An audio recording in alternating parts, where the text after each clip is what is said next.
दक्षिण शहरामध्ये आपलं स्वागत आहे। आज जे भारतीय जनता पक्षाचे जे उमेदवार निवडून आले त्यासंदर्भात आपली काय प्रतिक्रिया? आज भारतीय जनता पक्षाने 20 नगरसेवक आणि 1 नगराध्यक्ष असे 21 उमेदवार दिले होते। त्यापैकी 14 आमचे नगरसेवक आणि 1 नगराध्यक्ष हे निवडून आलेले आहे। पूर्ण बहुमत आज 17 वर्षानंतर मुदखेड नगर परिषदेवर भारतीय जनता पार्टीचा झेंडा आदरणीय अशोकराव चव्हाण साहेब, आदरणीय आमदार श्रीजयताई चव्हाण यांच्या नेतृत्वाखाली फडकणार आहे। यात आपले जे 6 उमेदवार जे होते ते हरलेले आहेत, त्या कशामुळे त्यांची सीटा पडली? नाही, कसं आहे, आता निवडणुका म्हणल्यावर सगळेच उमेदवार निवडून येतील अशातलाही भाग नाही। काही जागी थोडं आमचे उमेदवार काम करायला कमी पडले असतील, पण त्यातल्या त्यात अशा काही फार मोठ्या फरकाने कोणते सीटा पडले नाहीत। कोणी 39 मताने गेलेले आहे, कोणी 10 मताने गेलेले आहे, कोणी 20 मताने गेलेले आहे।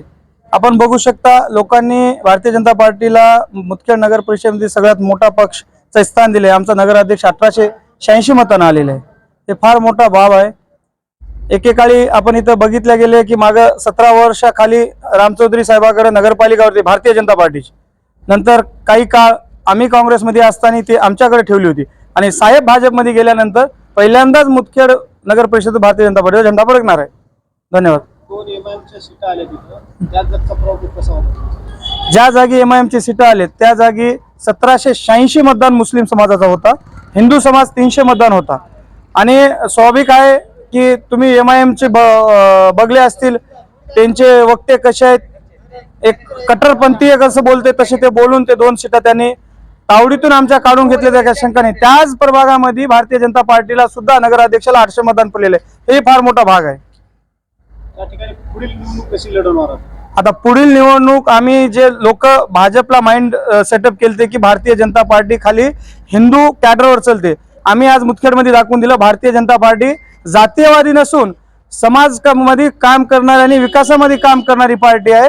आम्ही बघितल्या गेले की आदरणीय अशोक चव्हाण साहेबाला घेरण्यासाठी मग ते हेमंत पाटील असो की प्रताप पाटील चिखलीकर साहेब असो, यांनी इथं बराच काही खेळ करून बघले। त्यांचे उमेदवार अक्षरशः 500च्या मध्ये लिपटून गेले।